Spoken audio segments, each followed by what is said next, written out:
Good evening, ladies and gentlemen. I heard that you were here for a little bit of Fully Wired. Is that? Oh my God, that's so loud. Wow, that's really loud. Wow. Oh my God, that's so loud. Wow, that's really loud. Wow. I don't know what's happening. Hold on a second. Wow. Where am I at? Hold on a second. Wow. There we go. I found it. All right. Yeah, we had a little bit of echo going, right? All right. Hype in the chat, right? Yeah.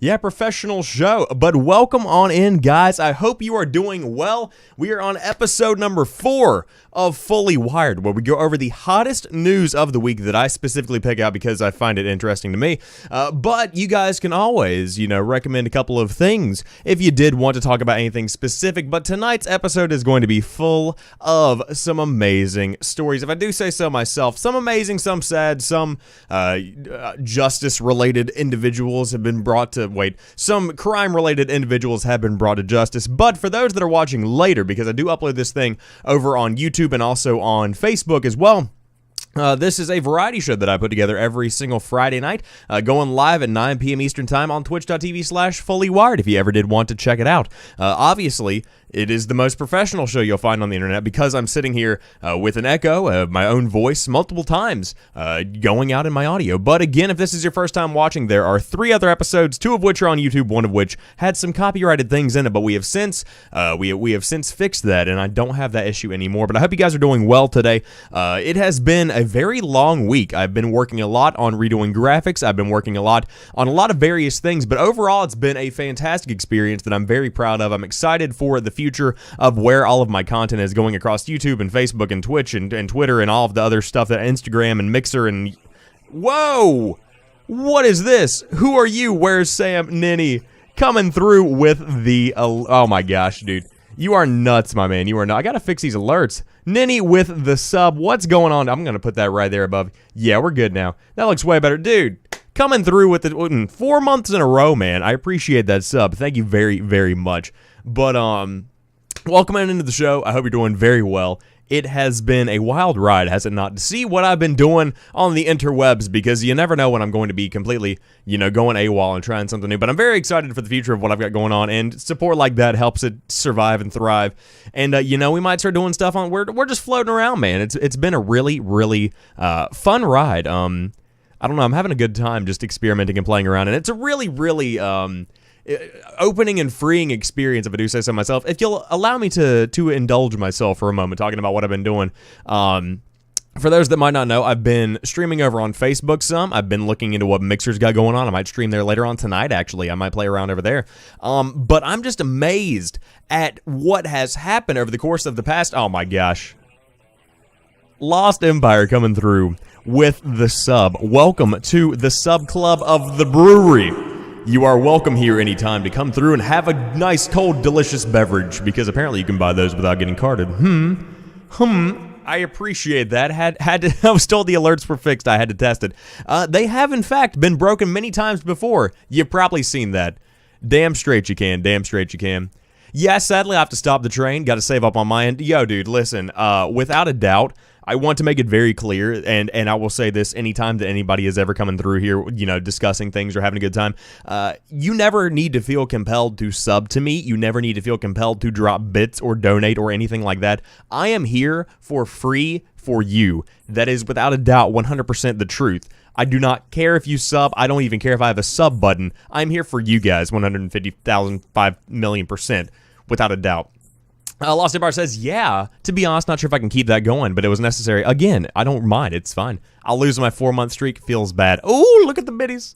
We've got 6 bits. What's going on? I do have those. You do have those.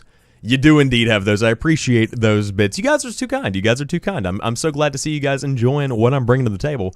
But no, never worry about losing streaks or anything. I mean, we will make it through, I promise. And in my mind, in my heart, I know exactly who has been here. Not necessarily exactly how long, but I know how long you guys have been lurking around and doing your things. I mean, Ninny's been around for a long time, long time. I mean, it's insane to see, all these things that are coming down the pipe. Actually, on Twitch, so I have the means to support on this platform. I've been around forever. Yeah, sure you have. Sure you have. But to get into the show, I know that we have a lot of topics to cover, but you have been around for an incredible 2 weeks. I must admit, it has been amazing.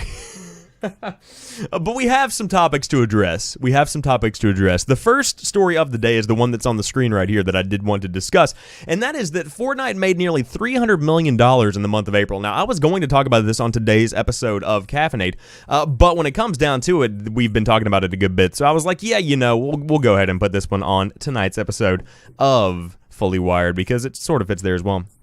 Also, I won't be able to stay too much in the summer since I have my internship. Got to wake up at 5:30. Wow. No, that's perfectly fine. And of course, you might be able to catch me on another stream somewhere else. You never know where I'm going to be, but I've been streaming in the day occasionally as well, if you ever did want to come by and say hello. But you can't even catch Caffeinate. Dang. But hey, it's in VOD form, and I know you're there in spirit. And I will always remember you when I'm reading your comments. I will always love you. And yeah. But $300 million. Can we all take a moment? $300 million from the game called Fortnite. Is that not mind-boggling? But I did beat you to it. But is that not mind-boggling? So we'll read through this article a little bit. I'm going to crank down the tunes just a tad. But Epic Games Fortnite generated $296 million in the month of April across mobile, console, and PC platforms, according to digital game sales tracker SuperData Research. That amount is more than double what the game generated in the month of February, when it earned $126 million and surpassed PlayerUnknown's Battlegrounds in monthly sales for the first time ever. The big difference between the games and what really makes Fortnite shine is Epic's free-to-play model, which gets the title into as many players' hands as possible and recoups the money and then some by way of in-game purchases. If you really want to get down to it, you're going to have things like, or players like Ninja and Tim the Tadman, and you're going to have players like, Dr. Lupo, dropping so much money on skins you could probably make the game again. If I'm being honest with you, those guys spend an incredible amount of money on in-game purchases, but I digress. Epic sells players cosmetic items that do not affect gameplay, including goofy and topical character costumes and in-game dance moves purely for vanity purposes. It also sells a season subscription called the Battle Pass for around $10. Still, the company sells these items at such an alarming quantity that Fortnite made more money in April than Avengers Infinity War did on its opening weekend later that same month. That is mind-blowing to me. We'll get to know what kind of stuff Sam looks up on the internet. You don't want to know. You really, really don't want to know. You don't want to. No, I'm just messing with it. Listen. I'm not a lewd boy in public. There's a few reasons why Fortnite sales continue to climb. The game launched on mobile with an iOS beta in mid-March, and in the first week of April, it became available to everyone on Apple's platform. That expansion of the iOS version of the game likely helped drive a significant amount of money, as mobile analytics from firm Sensor Tower, I remember that one, now reports the game is making more than $1 million a day on mobile alone. $1 million a day on mobile alone. Let me repeat that one more time. $1 million per day. I'm doing the Donald Trump. I'm doing the hand motions. $1 million per day on a mobile platform. Wow. In addition to that, Epic's third season of the game was coming to a close in April ahead of the much-anticipated Season 4 launch on May the 1st, the one with all the superheroes. So many players have spent money at the tail end of the season to unlock exclusive rewards like the coveted John Wick skin that would be going away when the season closed at the end of the month. There is reason to believe the game will only continue to get bigger. Epic is planning an Android release sometime this summer. That's going to be absolutely mind-blowing as well. The developer also announced earlier this week that it plans to put $100 million towards prize pools. In other words, 100 days worth of mobile game time for Fortnite competitions in the first year of play, which is slated to begin later this year and stretch into 2019. If all goes according to the company's plan, that should mean Fortnite stays at the forefront of esports and Twitch and YouTube streaming as it starts attracting high-profile competitive players and bigger venues for tournaments. At the E3 Expo next month in LA, Epic is hosting its first big official celebrity event titled the Fortnite Celebrity Pro-Am, featuring 50 streamers and 50 celebs, all competing in teams of 2. Ooh. Oh my gosh, Ninny, you're working at Warner Brothers Games? That's amazing. I had no idea. That's so cool. Why did I not hear this? Congratulations. Gonna win this prize money? Let's go. Yeah, I would totally be able to win the Fortnite prize money without a doubt. There are a lot of doubts that I have in my mind. But this is an amazing amount of money. It's an amazing amount of people that are playing this game right now. And I've seen streamers across platforms. I'm talking on Mixer, on Twitch, on Facebook, on YouTube, on anything. I've seen people rise to the top and hit new levels in their career, that are blowing my mind day after day. I cannot believe where they are in the way that they stream and the way that they've become better entertainers. It is amazing. But then he says, yep, you got a scoop out of me, and I got NDAs sealing my mouth. Yo, tell me some more about that. Tell me some more about that Superman game, huh? Tell me a little bit about that. Tell me a little bit about that Superman game that plays like Batman. Does it exist? Probably not. Don't tell me. Actually, no, you don't tell me. I don't want to get my hopes down.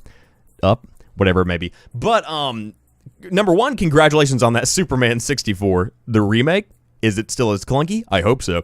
But at E3 next month, we're going to be seeing this big, epic, no pun intended, Fortnite event, and we're going to be seeing if they can, in fact, pull this off and make this into a viable option for esports, because I think this could, if they play their cards correctly, be the next big esport behind stuff like CSGO and League. I think it could become number one. I really do truly believe in the power of what they have with Fortnite. So we will see more, but almost $300 million, $296 million in the month of April alone. I mean, of course, there were a couple of factors that pushed that up a little bit, but hey, when it comes down to it, $296 million, that's not money to play around with. That's a lot of freaking cash. So, congratulations again to the guys over there at, I almost said Electronic Arts at Epic, who have been working hard to develop a quality gameplay experience, and they actually made this game in essentially 3 months. Obviously, back-end stuff has been done to make it a better experience, but when it comes down to it, 3 months of work, and they have Fortnite Battle Royale. It's been very, very impressive to watch, and over the summer, whenever the Android version launches, it's going to be incredible to see the new heights that game climbs to, because I truly believe it's going to be around for a couple of years at least. I think it's going to be the next big thing for a while. But again, I was saying that about PUBG. So, that game has kind of degraded a little bit. Still very, very popular, but it's not as big as it used to be, especially behind stuff like Fortnite. So, whenever Call of Duty comes out in October, and also Battlefield, if they end up rolling out some kind of Battle Royale mode as well, we could be seeing Fortnite begin to kind of fall down a little bit, especially when it comes to Call of Duty. I think that's a big thing as well, because they have a lot of stuff coming down the pipe with Blackout that I think could be a big competitor, a direct competitor even to Fortnite, if it is actually in development in the way that I think it's in development, so we'll see what happens there. EA making a quality gameplay experience is just a myth at this point. I mean, I'm just saying, man, EA's got some good stuff coming out. I actually bought Battlefield 1 on PS4, and I've been playing it on some streams over on Facebook, just kind of messing around, and actually a genuinely awesome game. I really, truly do enjoy it. On PlayStation 4, it's a completely different experience than PC. The maps are very wide and open, but they actually did very well when it comes to Battlefield 1. So I didn't think they'd be doing good stuff either. I truly didn't think it would be a quality gameplay experience. Yet here we are, surprisingly enough, me enjoying Battlefield 1 and relatively hyped for what they've got coming out with Battlefield 5. I think it's going to be a pretty good game. I think it's going to be one of the best first-person shooters of the year. If Titanfall 3 was coming out, I would be all over that shit like flies on a turd. Like, I'm going to be into Titanfall 3. I've got my hold on, I'm gonna knock over my Vita. I've got my copy of Titanfall 2 right here ready to go, and I am pumped for that. You know what? I just realized I'm floating a little bit. Gonna bring that back down. Yeah, that looks good. That looks good. Is the turd covered in glitter? you mean Battlefield 1? Ninny says, and here I am, got 2 Minecraft servers, home hosted. Nice. Hey, whatever works for you. That's my thing, is that, if you enjoy what you play, if you're digging it, then you're doing something right, because there are a lot of people out there that are playing games that they don't enjoy, and I don't get that. Like, I understand if you're a professional streamer, I understand that you're just, trying to make ends meet and you're out there playing Fortnite or whatever, but if you're out there playing a game that you don't enjoy and you just play it to fill time, go do something else and or wait till your next big game comes out, because I was kind of stuck in that rut myself. The past couple of months I've been playing stuff that I really wasn't into, and I was kind of, in a point in my life where I wasn't super into games. I really wasn't, feeling it that much. I wasn't really playing that many games, and I kind of took some time away from games. That's why I started doing FullyWired instead of streaming every single night over here on Twitch, and I started doing Caffeinate, where I talk about gaming news, and I've kind of, focused on the podcasting and that side of content creation instead of playing games here on stream, and it really has been a breath of fresh air, to be honest with you, to switch things up and do something different, and to, try a new idea instead of just playing games directly. Minecraft will always be fun for me. There's really no end to it. I understand. It's got a technical side and an artistic side, everything I need. Exactly. No, I totally get you. I feel you on a spiritual level, man. I got you. I understand. But yeah, the thing with Minecraft is that it was so popular for such a long period of time that I feel like if people aren't even talking about it, it's still going to be popular, because it's, with the younger generation, still a very, very significant game. People still love that stuff. So I understand it. I identify with it, and I'm not going to go back and play it just because I've kind of moved on from that, and I'm not right there where I need to be for that. But there is a lot of artistic stuff. There's a lot of engineering stuff in the back, and a lot of creativity there as well. So it's a pretty good game to have. I like drunk Minecraft. I like drunk anything, essentially. That's always a pretty good time. Well, actually, let's back up. There was one time I was in Ohio. I didn't like that drunk. That was a bad drunk. That was a really, really bad drunk. Who, I don't want to talk about that. Also, didn't you want to try out Guild Wars 2? I was thinking about it. I'm kind of at a point in my life where I'm playing a lot of Battlefield 1, kind of grinding that out. And when I'm not playing games, I'm running or doing something else. So I might get to Guild Wars 2 at some point. It is free to play, so I might dive in on that. But, you know, I'm just kind of floating around enjoying the summer. Really, that's what I'm doing. And there's nothing wrong with that as well if you want to take some time off from gaming. You know, it's one of those things where it's like, you know, you do you, man. There's always this stigma of like playing games 24/7 whenever you're part of the online content creation community or even the gaming community overall. There's always this idea that you have to be always working on doing something or always playing a game or always having an idea. And it's like, no, go lay in a hammock. Enjoy the day. Listen to the birds chirp. Oh, speaking of which, guys, hold on a second. I got to show you all this. This is my personal Instagram if you guys want to follow that, Instagram.com/prettychillguy. That's where I play guitar and stuff. I have freaking birds in my front yard that are in this planter, and oh my God, are they not the cutest little things you have ever seen? There are 5 of them. They are incredible. These are my children. These are my children. Also, Lost, I am drinking coffee. Ohio drunk is bad drunk, indeed. That's like the next level. That's like college drunk. But, yeah, that's the next story we'll cover. I actually have new birds. I have new children that I am very, very proud of. You haven't told me about this Insta because there are birds there. I feel betrayed. Yo, follow me. Pretty chill guy right there. I think I'm actually drinking out of the same coffee cup, it looks like. No, that's back at my internship. But yes, we have new birds. They are adorable. I love my birds very much. They are literally the thing that keeps me going and getting up in the morning. I love these freaking little turds. They're amazing. And also, they look like little old men. They look like little whiny old men, especially when they get older. There's actually some... This is the second round of birds that we had. Also, there's a picture of me and my mom on Mother's Day where my hair still looked good. Well, I don't know what happened there. But here are the little old men from the last batch that came out. And sounds like I'm baking cookies or something. But here's the previous batch of little old men that we had in the planter. I was very impressed with these. I fixed this, fantastic. But yeah, that's what they grow up to be, and they just look like little old like Ludwig von Beethoven kind of things. Also, here's me on St. Patrick's Day that I took a screenshot from the from a live stream from the place that I was working on. But this is all beside the point. I have new birds, and I don't know what that was in relation to. However, when it comes down to it, Fortnite, very excited for the future of all that. $300 million. Damn, a lot of money. Damn. Moving on to the next story of the day. This was a story from Forbes that is now... I don't know what that was. Let's see. I'm going to go with Deadpool. Deadpool news, maybe? Yeah, we'll go with that. I was hoping for, like, you know, some kind of income, oh, here we go.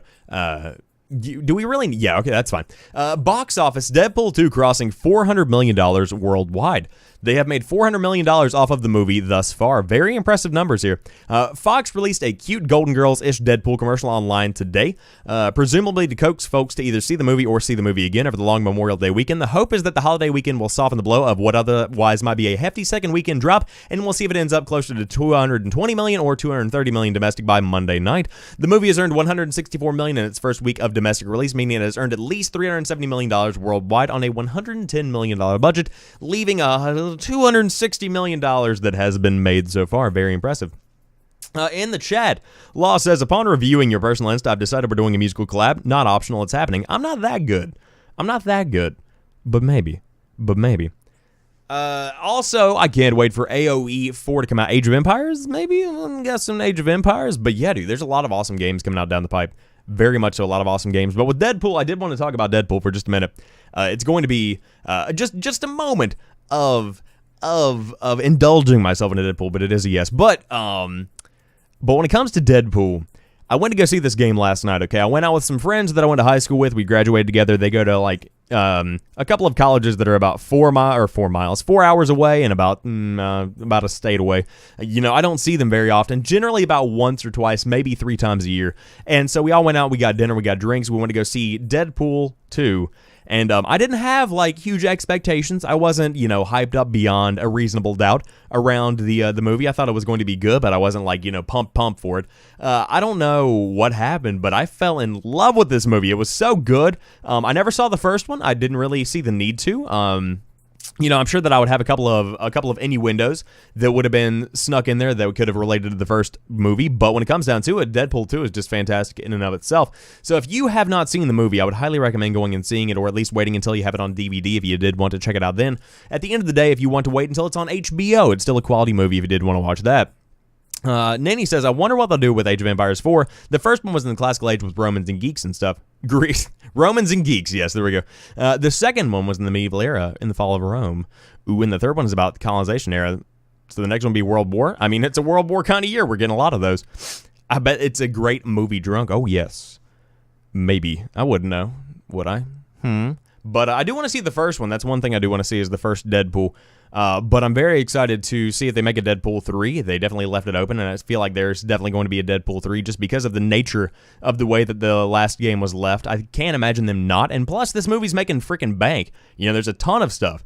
But yeah, I would highly recommend seeing Deadpool 2, even if it's not in the theater. I understand that times are tight. Money is, college, you know what I'm saying? I get it. You want to save as much cash as possible, but when it comes down to it, if you did want a good experience, if you want a good game to play, or a good movie to watch, what the hell am I talking about? If you want a good movie to watch, then by all means, Deadpool 2. Mine's on games.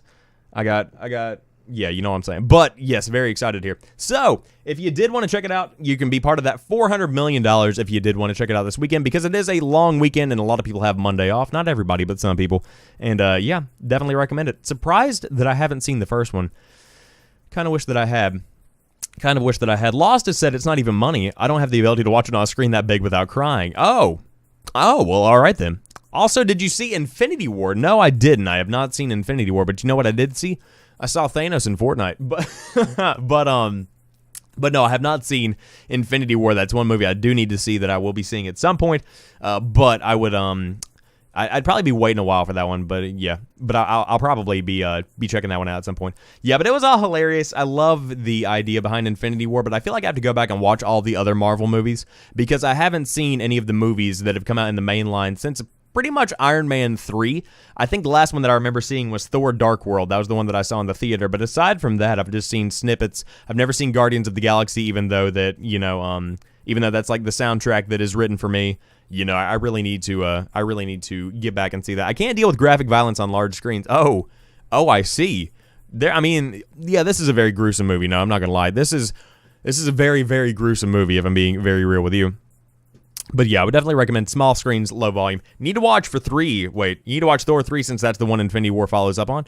Okay, is that the one with the immigrant song scene where he's walking across the bridge, throwing the hammer at a whole bunch of various people, just kicking ass? He's got the eye patch and the short hair instead of the long flowing mane that looks like he just got out of an Infinity's End smoke shop. I watched the first one on a plain TV screen. Oh, yeah, that makes sense. Those are like little small switch screens. Yeah, that's the one. Okay, so I've seen parts of that. I saw that specific part because it was Led Zeppelin, and I remember seeing the immigrant song was there, and I was like, you know what? We're going to go with some Led Zeppelin. I'm down for that. I can deal with that. But yeah, it's very impressive to see what they've come up with. Whenever the movies first started coming out, whenever they first started coming out with like Iron Man and all of these, big superhero movies. Hold on. That's delicious. Whenever they started coming out with all these Marvel Cinematic Universe masterpieces, this was a risk back then because no one had really done Marvel in the way that it was being done within the Marvel Cinematic Universe. Whenever the first Iron Man came out, that was a safe bet because it just looked badass to begin with. It was very impressive to start with. But when it comes down to, the movies that came out after that, all of the other, Spider-Man build-outs and stuff like that, where they started building out this giant swath of a whole bunch of different heroes, that was kind of a risk back then. But as time has gone on and more interest has accumulated, we've seen stuff like the DC Universe begin to go out here and try and make the same kind of success. And it's very impressive to see what they've built. And even bringing in stuff like Deadpool, where it's kind of out of left field, where no one really expects it. And it's kind of the raunchy version of what you've got going on, but I'm very excited to see where they take everything. But I definitely do need to see Infinity War. Also remains, so apparently weekly school shootings are a thing now. Last week was Texas, this week Indiana. I know, my thoughts and all of that, stuff that can't really help the situation goes out to the families that have been affected. But are you going to see Venom when it comes out? Yes, I am without a doubt going to see Venom. You can bet your ass on that. Venom is my favorite anti-hero, where he's like the villain. I suppose you could just call it a villain. But when it comes down to Venom, it is the movie that I've been wanting for a long time. It is the movie that I've been wanting to see. Also, Teo in the chat, I see you, baby, over there lurking. I respect it. You got my respect. Got to put some respect on it. But I'm so excited about Venom. I love the tongue effects. I don't know if that's the best way to put it. The teeth. I'm so pumped about that movie because whenever Spider-Man 3 came out, you know, a lot of people didn't like Spider-Man 3. A lot of people thought that it was not a good movie, and I can kind of see where that was coming from because when it comes down to stuff like Spider-Man 3, specifically, there was so much going on because you had Sandman, you had Venom, you had let's see if I can get it right, Hobgoblin, not the Green Goblin. Green Goblin is Norman, and then Harry is the Hobgoblin.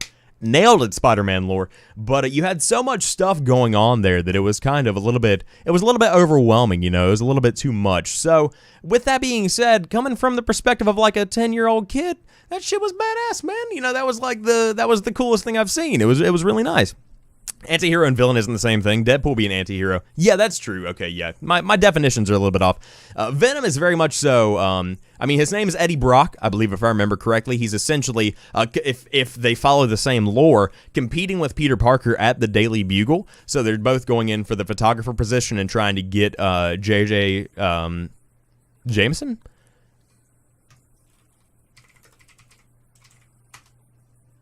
Yeah, J.J. Jameson to buy their photos. And so whenever they're you know, going in there and they're competing, and there's always this competition between them. And so then this giant symbiote falls out of the sky. It's kind of like this alien on a meteor, and it attaches itself to Eddie Brock, and then it just kind of overtakes him, and it really it brings out the anger, and on top of that, it gives you super strength. It gives you all the teeth and the mutant kind of look, and it looks like Spider-Man, essentially. So it was a really cool kind of thing, but I'm very excited to see Venom. I don't know if Spider-Man's going to be in the Venom movie. That's my thing. I have no idea. So we'll see if he is in the Venom movie, but I would really like to just see the origin story of Venom. I don't want anybody to stop him. I just want him to kind of, I mean, that sounds bad. Don't get me wrong, but I want to see the Venom fully fleshed out and not necessarily stopped and curb stomped at the end of the movie. I don't need that. I just want to see, you know, something exciting. But Deadpool, yeah, you probably need to watch Infinity War then. I'm probably going to, yeah. But I need to. I really do need to go back and watch all these movies. And since I've been kind of streaming a little bit less at night and trying to you know, take better care of your boy, then I might have time to watch a couple of movies here and there. But yeah, just let Venom go wild, you know, and it sounds terrible, but if you set it up correctly, you can make a series or at least set up the next Spider-Man movie. So you can make a full movie out of Venom where he's just going around absolutely destroying things, and you can build out the character of Eddie Brock to get, you know, fans and to get audiences connected to what he's bringing to the table. And then you can bring in the next Spider-Man movie where he has to stop Venom and bring in those special effects, bring in those same exact cast of characters that everybody has grown to love now, and maybe even become, you know, some kind of big Venom Spider-Man, you know, face-off kind of thing where it might even stretch out for a couple of movies. I don't know. They did 2 parts of Infinity War, so why the hell not? You know, it kind of makes sense. Did I watch the Venom movie trailer? I did. The thing with trailers and this show that I'm doing right now is that I can't watch them on the screen itself because copyrights, and movies are a lot more strict than games. So I did watch it. I am very excited about it. Like I keep saying, the graphics and the way that the thing looks, it is amazing to see what they've done with the mouth of Venom and like the way that everything moves and the symbiote. I love it. I love it so much. I'm so glad you brought that up. I'm so excited to see Venom. But without a doubt, that might be one of the only movies that I actually make a review on at some point. I think that might be what I end up doing. Venom actually looks like Venom in the comics. Yeah, whenever they had Venom in Spider-Man 3, it didn't look anything like the Venom that was in the comics. It looked kind of like they had just taken the exact same suit that Spider-Man had and just painted it black. And, well, I mean, obviously in Spider-Man 3, there was also the black suit, but you know what I'm saying. They took a black version of that and then made the eyes a little bit, you know, jagged or whatever, and made him a little bit beefier as compared to Tobey Maguire's character. But yeah, this looks completely different. This is a lot more CGI. But I think that technology has also come a long way since Spider-Man 3 first came out, because back then there was a lot more technology behind the scenes that had not yet been developed. So with more advancements in that department, then you're probably able to do a bit more. You're probably able to make a couple of more, you know, cinematic choices that you might not have had back whenever that movie came out in 2007. 3 release date. It came out in May 4th, 2007. Brain, you didn't fail me there. Yes. So hopefully we'll be seeing some pretty cool stuff coming from the Venom movie. I'm excited about that. But when it comes to Deadpool, Very, very good movie. I would highly recommend it. I would say that if I was to rate this one on a scale of 1 to 10, probably around maybe an 8.5, I would say. And I mean, that's a lot to get a 10 in my book. I don't have perfect movies very often. One of the only perfect movies that I can think of off the top of my head that I really, really, truly enjoyed. Actually, no, there's two right here. You ready for them? I bet you guys are. I love, number one, Pulp Fiction. Pulp Fiction will forever be a masterpiece in my mind. I love Quentin Tarantino. I love Samuel L. Jackson. I love everything. John Travolta does an amazing job. You've just got so many. Uma Thurman. Oh, man. Those Bruce Willis. Oh, gosh. That scene in the basement of that pawn shop. Amazing. Amazing. So that's the number one movie that is a number 10, or at least a level 10, if you will. But the second movie is James Cameron's Titanic. Okay, I want to make it very clear. Between Leonardo DiCaprio and the chick that played Rose, I forget her name, I apologize, that romance, that interaction, that entire movie is romance, it is action, it is documentary, there's so much I love about that movie. So with that being said, I don't want to go on a rant, but oh my God, you need to see Titanic. Did you see Celine Dion's song for Deadpool? I did. I think I caught that. Did you also see Wait, I'm not going to say that. Not going to say that. But I've never seen the Titanic or the Notebook. The Notebook is also very good. Ryan Reynolds is in that. Very, very different character than is in Deadpool 2. I think it was Ryan Reynolds, right? Ryan Reynolds? There's that guy that looks like Ryan Reynolds. The Notebook? Yeah, it was. Okay, it was Ryan Reynolds. Yes. Beautiful. Yeah. We're good. All right, yeah, sweet. Beat it, Spider-Man. Yeah, there's a lot of good Spider-Man movies in the past that have come out. I would say that my favorite Spider-Man movie that's ever hit the big screen would definitely be Spider-Man 2. I think that was the pinnacle right there because Dr. Octavius is one of the coolest villains. I remember specifically whenever I was growing up, I used to play with action figures. I was that kid that actually had action figures. I had a Dr. Octavius action figure that had opposable claws, where there was like the 3 claws, and went like that. It was the coolest thing that I owned because you could literally fit it perfectly over the chest of Spider-Man, and it was absolutely amazing. You could throw him around. I mean, obviously, there's a lot of imagination going on here, but it was incredible. I love that experience. Generally, I prefer romance in series / animes as they get more time to be developed and explored. Yeah, I agree. And that's one thing that movies don't afford is that if you watch, it's 8 months of that's a long time. If you watch, let's say you're binging on Netflix and you watch 3 weeks of a series. If it takes you 3 weeks and you're watching like one episode every 2 days, let's say that, then you get more emotionally invested in what's going on. You get more into the plot. That's why Stranger Things works better as a series than it would a movie. It would also be a great movie, but it works really good as a series because you get to explore all the characters and you get to know the people that are being captured by the Demogorgon. But when it comes down to it, a movie like Titanic is still very well done because there's a lot of back building. When it comes down to like whenever Jack takes Rose down in below the Titanic, I think that's a big part of the success there because that sounds like a weird thing if you don't know what I'm talking about. He takes her down to his level where he's poor and she's rich, so he takes her down to like the party room or whatever, and they have an Irish dance, and it's one of those things where that really does build the connection that you see, and that's why it makes the ending so dramatic. If you guys don't know. I don't know if anybody's told you, so prepare yourselves, deep breaths. The Titanic sinks. Your mom told me not to tell you, but I think you're old enough now. But you know what I'm saying. One episode every 2 days. Lol. Listen, I'm being generous. I'm assuming you guys have lives. I like multiple musical numbers, preferably with animated dance sequences. Not in the Titanic, but we could do Titanic School Musical. We're all on this boat together, and that you are gonna hit the damn iceberg. All in this together. But I tell people I'm Irish. I think I could be Irish. I mean, I've got 3 freckles on my arms, and I probably have like 3 red beard hairs. That pulls it off, right? It's good enough. But moving on to the next story of the day, before we get too deep into Deadpool, by the way, recommend it again, I want to say. Good movie. Onrush, the most interesting driving game in a decade, is also one of the most fun. Onrush is unlike any other racing game you may have ever played, and that is both its biggest strength and its toughest challenge. Onrush is a hard game to characterize. If you take one look at it, you'll probably come away thinking it's a racing game.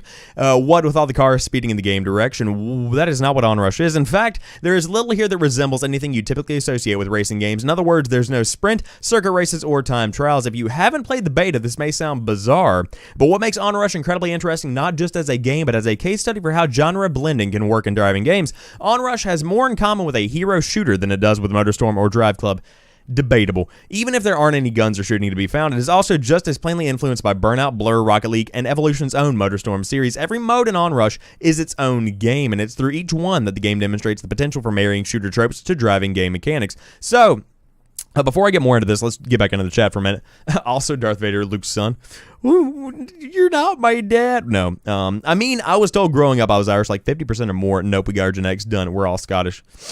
Top of the morning to you, Lassie. But if you guys haven't had the moment and you haven't had the chance to play Onrush, I would highly recommend giving this game a look. I want to make it very clear. It's on PlayStation 4 right now. I don't know if it's on other platforms, but I played through the PS4 beta a couple of days back, and I truly believe this is like the next big racing game. What didn't I even notice? Come on now. I didn't see something? Spoilers? Look at this emote. Yeah, I know, right? Little Sam right there. Yeah. But that was what I look like. I can drink in the stream too. Yes, absolutely. But with Onrush, I would highly recommend checking it out. It's, I guess, made by Codemasters, I believe. But it's a very impressive game that I think that you should definitely give it a look if you're into MotorStorm, if you're into things like Burnout, where it's all about wrecking.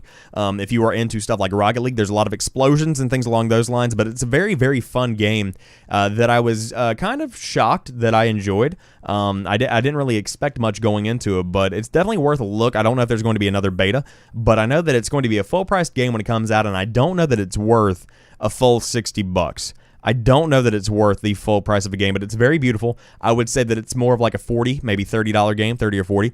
So if you want to wait until there is a price drop, it's worth taking a look if you are into the shooter genre. Not that I'm drinking. I mean, well, maybe. I might have seen it. I haven't finished half of a six-pack in a cider. You haven't yet? Dang, you need to get on that, girl. I don't have consoles other than Nintendo's. Well, it might come. I could see Onrush being a great game on the Switch. I think that it could very well fit there pretty easily. It looks about the same as Rocket League, in my opinion. Like, there's a little bit of textures here, you know, that are a little bit beefier over there. But when it comes down to it, it's pretty much the exact same kind of look and feel as Rocket League for the most part. You know, there are a couple of more racing mechanics in there. But if this game came to the Switch, I think that it would have a lot of success. And that's the trend, is it not? You know, where you have a lot of games that are coming over to the Switch. You have a lot of games that are coming over and kind of making the jump and seeing what they've got going on over there. So we'll see what goes on with it. I would love to see it come to Nintendo's newest console because it would be right at home. And I say that a lot whenever I'm talking about the drop. I say it a lot whenever I'm seeing games that are coming over to the Switch. But this is truly one of those games where I could see it being a big, big hit. I'm just being frank with you guys. I could definitely see it. Law says I finished 4/6 of a six-pack and a cider. Send help. Yeah, feeling good right now. I'm just you're living the life. It's Friday night. You got to live it up. You know what I'm saying? I'm over here sipping coffee at 9:38 at night. You guys wonder how I survive and get up early. A little tipsy, feels good, man. Moving on to the next story of the day. Are you guys ready for this shit? A bag of wet socks is apparently living in the White House press briefing room. The formerly wet bag of socks has become crusty, tweeted a reporter who thrice spotted the socks. It is amazing. It is so good. A mysterious bag of socks of an unknown degree of dampness has been reportedly wandering around the White House press briefing room. This dude, who I'm not even going to try to massacre his name, whose Twitter handle is @ESAAGAR, is a White House correspondent for the Daily Caller, and he tweeted an image of the socks on May the 17th. The socks appear dirty and enclosed in a plastic baggie. Here they are, if you guys want to take a look at them. That is literally a crusty bag of socks that has been thrown to the side in the White House press briefing room. Again, this is that guy's, Twitter, and it says, spotted in the White House briefing room, a bag of wet socks. Are you guys ready for this? 5 days later, the same dude was back in the briefing room and shared another snapshot of the socks. While the location of the socks in the room had shifted the second time around, they remained sealed in what appeared to be the original bag. You very well can speculate as to whose socks those are. My bet is on Jared Kushner. But anyways, there's the bag of socks down here below this below this chair, peeking out like a damn troll in a cave. Now it says, update, the bag of wet socks are still in the White House briefing room.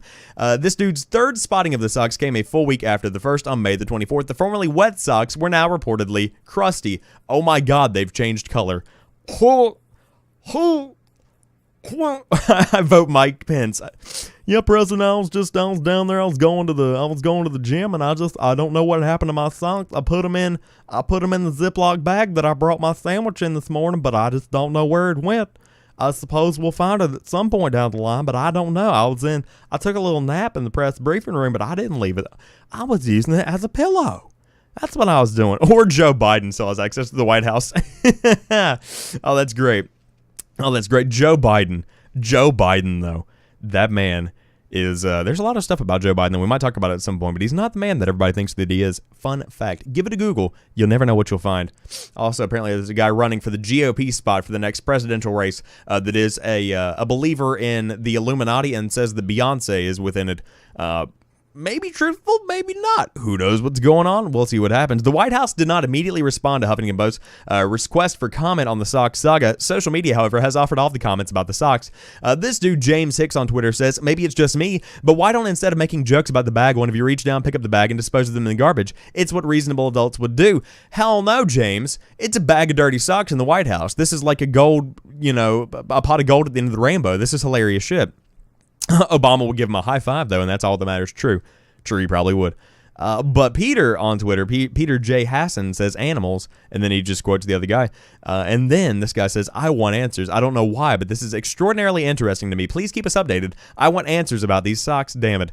It is amazing. Somebody said, is it leaking? But the guy told Huffington Post via Twitter direct message that he had, quote, absolutely no clue who the socks belonged to, but he did notice them on a day when it was pouring rain, which would likely explain the wetness. He also told us that nobody who sits or stands around that area of the briefing room has any idea either of where the socks came from. I'm not at the White House today because POTUS is traveling, but I will check them on Monday and tweet an update. Clearly, this is a developing story. I need to know if the socks were worn. I need to know who they were worn by. I need to know why they took them all off. And also in addition to that, scrolling back up to the actual socks in question, the first one seems to be the most accurate. Number one, what's up with this? Dang, Finding Paradise is free this weekend. Ooh, you guys hear that? Get on that free stuff. Also, Overwatch is having a free-to-play weekend if you guys want to get a good dose of salt that will make you, cry yourself to sleep at night. But these socks, okay. Number one, the texture of these socks. This looks like a sweat rag. This looks like a nasty-ass rancid washcloth. I don't know why these socks look like this, but I want to know what brand these are, and I want to know who chose to buy socks that look like they feel like a Brillo pad. I do want to know that. On top of that, I see what appears to be more than two socks. I'm not seeing any kind of individual, 1 and 2. I'm seeing like a 4 and a 5. I don't know exactly what this is, but it looks like there were like multiple people that might have taken socks off and put them together in this plastic Ziploc bag. But you never know exactly why this is here. But then he says, is that really important news? Yes. This is the most important news coming out of the White House because, quite frankly, I don't believe anything else that's said in the building. So that's changing the subject before we get too political. But Deadpool, definitely Deadpool, or one could say defiantly Deadpool. Indeed, they could defiantly say it, but yeah, so if you guys want to follow up, we will definitely hit up this saga next week on episode 5 of Fully Wired whenever we're coming back and seeing what exactly is going on with the socks, because I want answers, and I want somebody to ask Sarah Huckabee Sanders where these damn socks came from. I need somebody to ask Sanders what's up with these socks. That is, without a doubt, what I need to happen. But Deadpool is being very defiant by absolutely breaking records, actually. Not huge records, but in, large respects doing very well in the industry of the movies. So, but yeah, definitely defiantly. But I would love to follow up on this next week, and I'll remember that. I have it written down right here on this here yellow notepad that I prepare every week's episode of Fully Wired on as I'm sitting here reading through messages and different kinds of news stories. And I'm like, hey, that sounds pretty cool. So we'll see what goes on with that. But very excited to see what exactly comes out of this. And I'm, very interested into why there are actually socks here. But breaking records of living through breaking into the White House and leaving socks. There you go. Breaking records of living. Actually, technically, Deadpool does break, many of the records of living. But moving on to a more serious story, I did want to address this and bring this to light, at least in my way, shape, or form.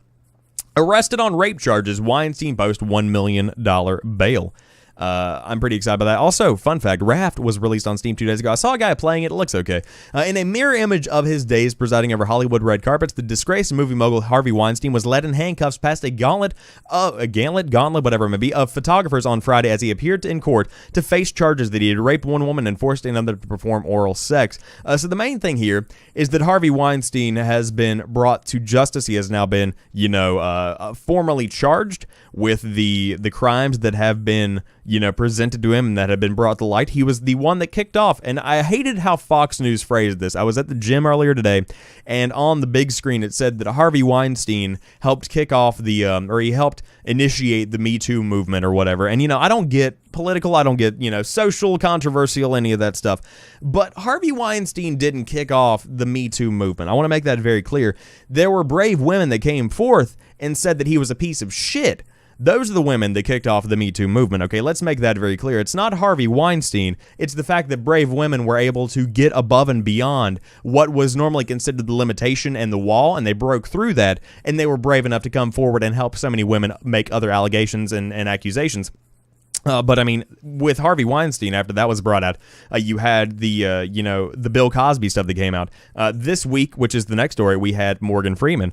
I'm just saying that he didn't kick it off. He's the piece of shit that made it happen. We shouldn't have had to have the Me Too movement in the first place because we shouldn't be shitty-ass people. But lo and behold, looks like Hollywood's not that great of a building, or a city to be in and be in that industry. But yes, people are very shitty sometimes. However, when it comes down to it, the man has been brought to justice. But Morgan Freeman...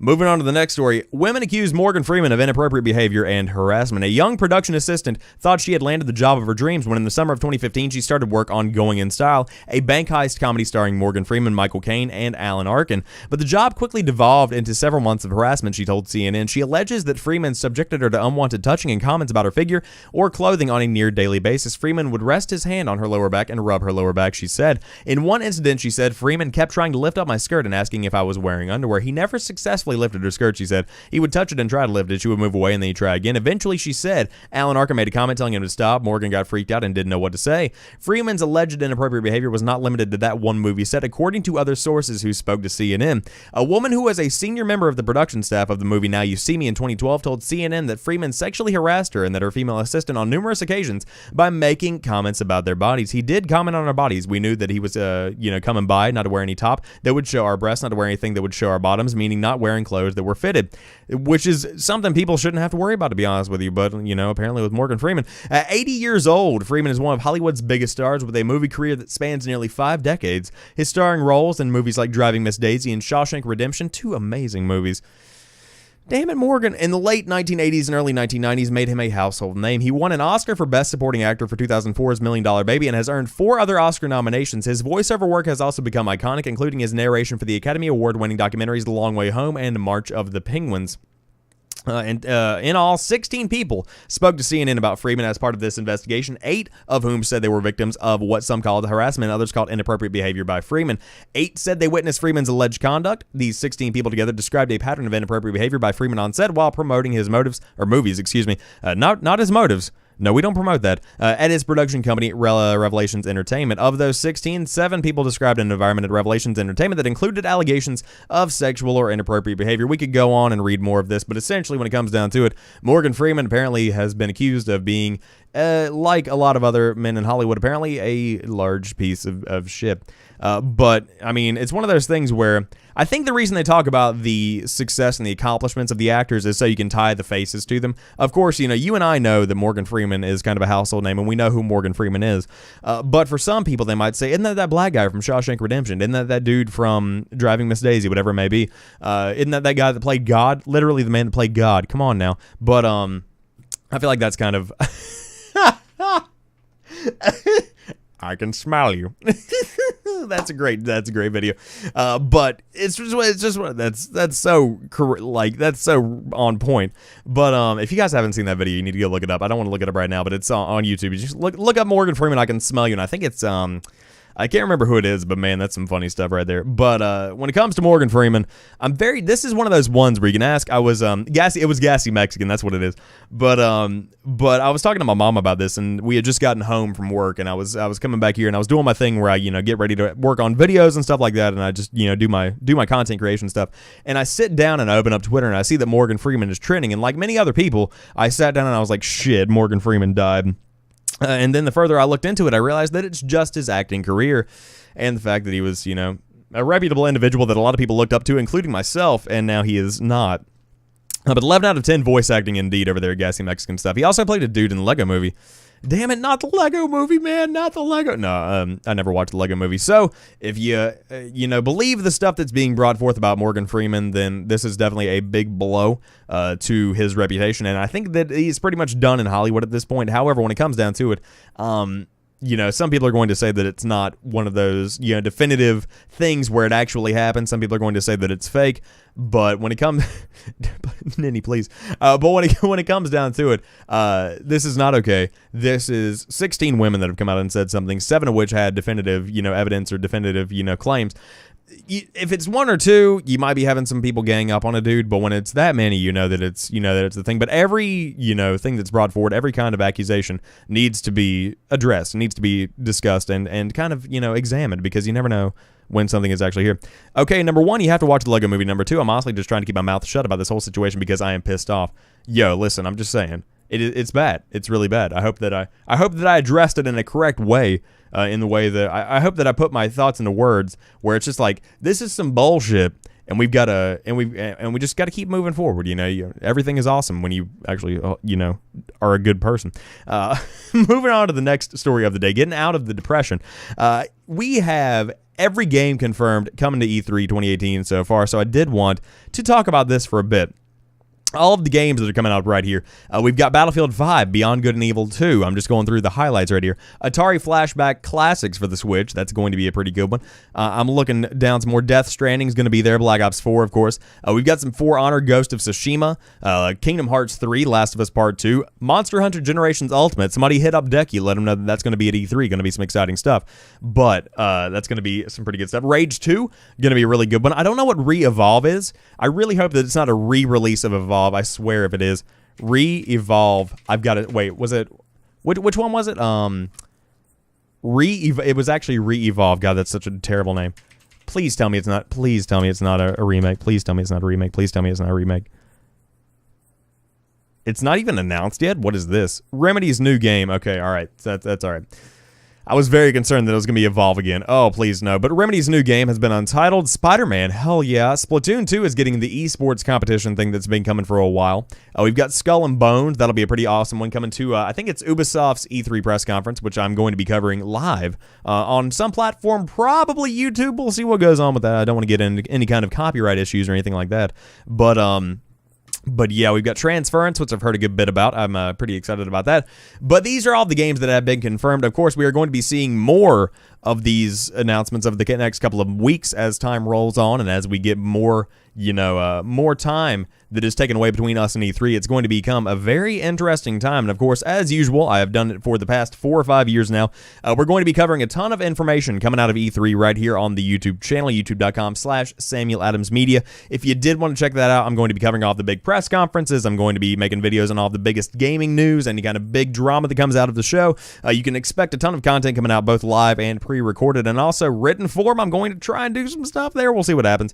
But, yeah, I'm going to be doing that podcasting. It's going to be an interesting week. We might move around Caffeinate or at least change up the way the show is formatted because I'm going to be doing a lot of work, but Caffeinate's probably going to stay exactly the way that it is right now. But the games that I'm excited for, if I had to pick my top 3 right here, definitely Ghost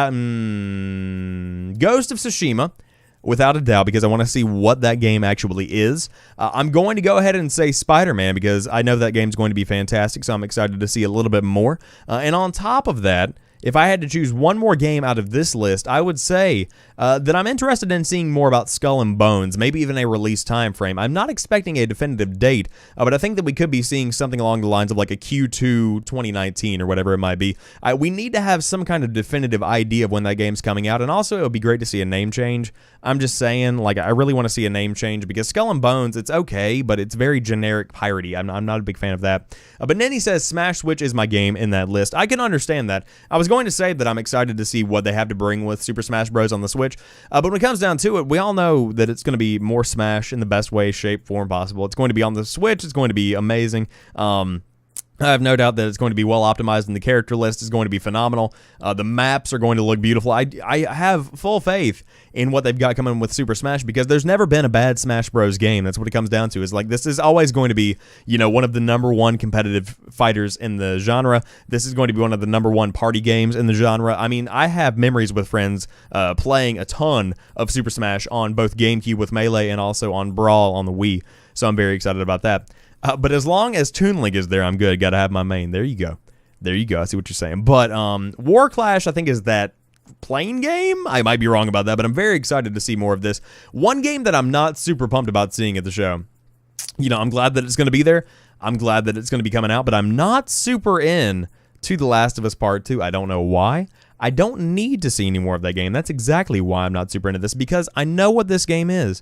I know that it's going to have Ellie in it. I know that we're going to maybe see Joel at some point. He might have died. I don't know. We'll see what happened to Joel. But I don't need to see more of this game because I want to dive in and I want to be engulfed in this world again. I want to be absolutely infatuated with every aspect of what this game is presenting. I need that in my life. So I'm going to try and like stay away from anything The Last of Us related because I'm going to be getting it on day one. That's without a doubt. I don't need to see anything else because I know what this is. So I'm excited about that. But as long as I have any kind of swordsman, I'm good. Preferably one with a counterattack move. Counterattacks are a big part of everything. We need to counterattack. But Shadow of the Tomb Raider should be pretty good. The Sinking City I've never heard of. So if you guys see anything on this list that is up your alley, then by all means keep your eye out on E3 coverage because you're going to be seeing a lot more stuff. And on top of that, more games that are going to be coming out on top of these. You know, a ton of stuff coming out this year. It's amazing to see all of these games that are coming out in 2018 because I never thought that we would see this many games in such a condensed amount of time. It is awesome. I cannot wait for the fall and also the spring of next year with Anthem, especially. I'm excited about Anthem to see what comes out with that. I'm going to have to get a squad together and play some of that. Very pumped about that as well. But now I want to talk about Solo, a Star Wars story, specifically the fact that it's sitting at a 63 Metascore and it's based on 53 critics. So overall, that's not that bad, but the user rating is a 5.1, and that's gotten around 200 or so entries into that. So, with that being said, it's kind of a mixed review, but the one thing I do want to say, and this is coming from somebody who has not seen the movie, and I probably won't see it until it comes out on DVD, but again, the movie was a lot cheaper last night than I thought it'd be, so your boy might be hitting up Solo this coming weekend. I don't know what's going on, but I have an ungodly obsession with Donald Glover. The man is an entertainment genius when it comes to his music, when it comes to his movies, when it comes to his comedy, when it comes to his television. The man is absolutely killing it on all fronts, and I can't get over how amazingly talented that individual is.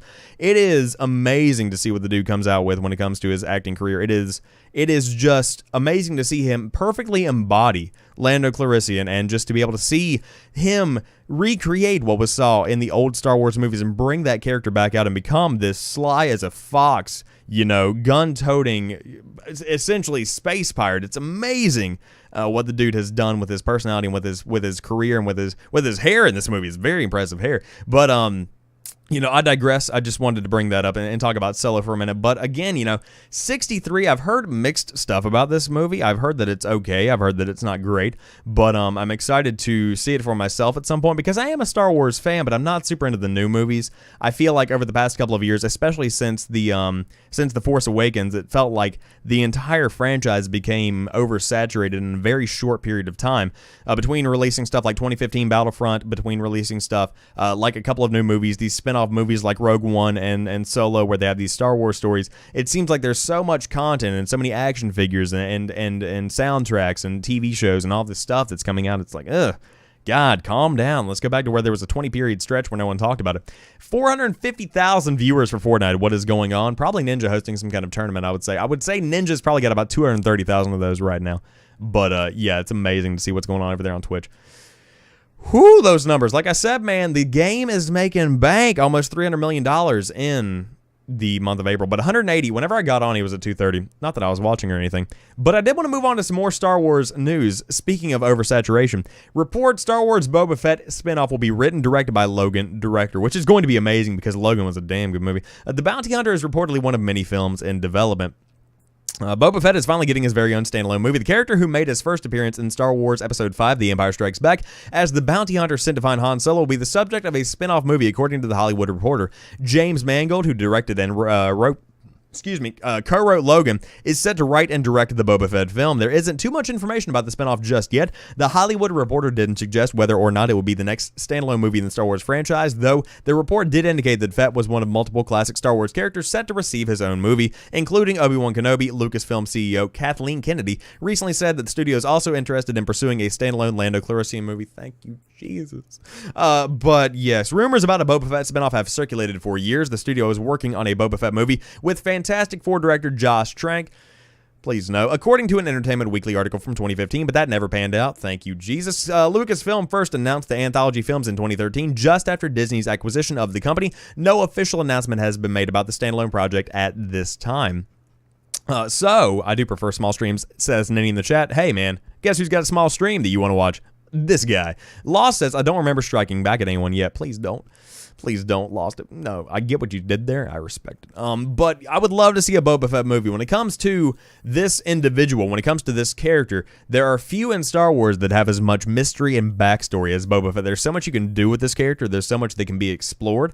And there are so many adventures that he could go on that I don't know why this hasn't been a thing yet. But I would say that we're going to be getting, if I had to guess, we were getting Solo right now. Then we're going to be getting a mainline Star Wars movie in the next couple of months, I would say. Maybe years. Maybe about a year or so. But I would say in 2020 is when we're probably going to be seeing some kind of Boba Fett movie, if not 2021. Ninny, please don't leave me, baby. But I'm very excited for a Boba Fett movie. I think it's going to be great, as long as the guy that made Fantastic Four does not have anything to do with it. Because, man, Fantastic Four was an abysmal, just dreadful experience of a movie. I'm not down for that at all. But if it's anything like Logan, Logan was a gritty, dark superhero movie that I really appreciated. I loved it, and I think it's one of the best movies that came out in the last couple of years. In the chat, Law says, I need a Jar Jar movie. Do we need that, though? You need it? Nah. You don't need it. But no, it might happen. I don't know. I feel like that would be more of like the made-for-TV film, where you're like, hey, we've got Boba Fett coming out, we've got Solo coming out, and then on, the CW for kids at 8 o'clock on Sunday evening, you can watch Jar Jar. And that's pretty much what you've got. No, not a chance. I hope to God that never happens. It might happen. See, now you have planted the seed, because everybody is so infatuated with making Star Wars based content that here you go. You've got all of this, and now they're going to make a dang Jar Jar movie. Thank you so much, Lost, for bringing that up to our attention. By the way, you lost me at Star Wars. Well, good for you, because we're moving on. And I did want to wrap up the show with this story right here. For those that don't know, we talked about it on Caffeinate this morning. I made a couple of tweets about it last night. But the cynical Brit John Bain, otherwise known as Total Biscuit, has actually passed. Before we dive into this, Lost says, no, see, it's like Spaceballs, where it needs to be purely comical trash. Oh, well, that's what it would be. I mean, that's essentially what The Phantom Menace was back in 1999. It was just comical trash. But back to the sad news at hand. Total Biscuit has, in fact, passed away. He had cancer for about 4 years. He was very public about his treatment, and he was very public about what he was going through. And towards the beginning of the year, like the couple of months ago, beginning of the month, about a month ago, he retired from rating games and doing his video stuff, and he was going to spend more time playing with his family with video games and stuff like that, and he was going to focus on spending the amount of time he had left in the best way possible. So, yeah, he has now passed on. He is no longer in pain. He no longer has cancer, obviously, but he has left behind a fan base that is very, very much so struggling with coming to terms with this. I mean, a lot of people knew it was coming. We all knew that it was terminal cancer, and we knew there was no treatment being had. But the man reached out to so many people. I mean, I've seen people ranging from huge companies that said that Total Biscuit's critiques influenced the way they made their games, all the way down to YouTubers and even just individuals online that said, I've been through some tough times, and Total Biscuit's videos have been there to make me laugh, to make me laugh until I cried, to make me smile, to do all these things. But The man was truthful. He had over 800,000 followers on Steam. Let that sink in. On Steam. No one follows people on Steam. No one follows Steam curators. I follow Total Biscuit. When it comes to accurate game rating, when it comes to being truthful, when it comes to being raw, there was no one that did it quite like John Bain. No one was able to really achieve that level, and it was one of those experiences where you just really have to take a step back and let it all sink in. But I did want to promote this right here. Yeah, you can follow people on Steam, the guys that review stuff. You can see what they do. But this is on GoFundMe. There's a goal of $200,000. There's been $87,469 raised. But this is a GoFundMe to help, the bills that are left behind, to help the cancer treatment money fund that obviously he went through a lot of treatment over the years, and I'm sure there's a lot of debt from that. So, this is an official GoFundMe. It's gofundme.com/TotalBiscuit if you did want to check it out. And I will have that in the description box down below on YouTube. And also you can, I guess I can put it over here. I can actually go into the chat. I'm infiltrating the chat room if I can find my mouse. If I can go down. Hello. Thank you very much. We'll go to gofundme.com/TotalBiscuit. Infiltration. But if you did want to check that out, look, I'm infiltrating. But all of the money goes to his wife, all of the money goes to his family, and all of the money is able to help what has been left behind, and to solidify Total Biscuit as one of the most amazing creators in the gaming community. As a dude who has been on YouTube for about 6 years, as a dude who has been, brought up in the world of content and brought up in the world of internet entertainment and online content creation and like gaming spaces, when it comes to Total Biscuit, no one did it like him. And I've said this before, and I'll say it again. No one did it like Total Biscuit. He was just on point in so many ways. He was genuine. That's what I want to say. He was genuine. GoFundMe, listen. GoFundMe.com/TotalBiscuit. I know GoFundMe, but it's not GoFundMe. There we go. There you go. But if you did want to support that, you can chuck a couple of bucks in. If you don't, there's going to be a ton of people that are coming down the pipe to do this as well. But if you want to share it, if you want to pump it out there on Facebook, on Twitter, on Instagram, whatever you might want to do, then you can spread the word and get some people in there to help with that. But the man was incredible. The man had an amazing career. If you have not seen his videos, I would highly recommend going on and checking out the stuff that he made on YouTube. I think he's streaming on Twitch. He does the Co-Optional Podcast, which has a ton of stuff. 7K since I opened the page. Man, look at that. 94,408. That is amazing. People love this dude. People absolutely loved this man, and I was one of them. So if you did want to do that, then hopefully we'll be able to hit that 200,000 to help with the cancer treatment payment.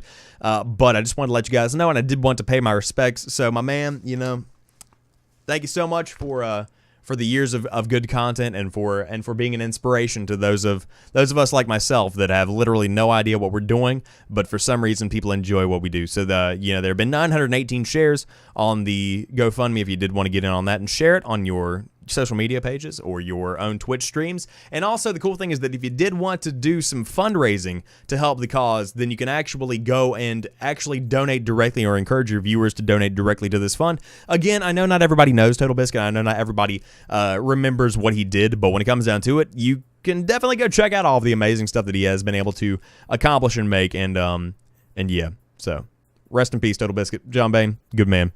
Good man indeed. Sorry to see you go so soon at age 33. Freaking 33.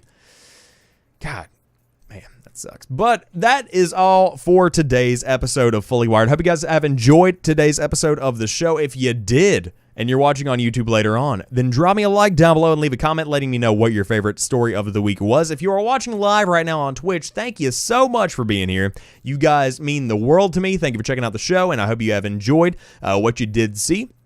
And, of course, Fully Wired is streamed live on twitch.tv/FullyWired every single Friday night at 9 p.m. And if you have any kind of stories you want me to cover, if you have any kind of tips or tidbits or tittles, whatever you want to call them, then by all means, I'm not going to say the other thing.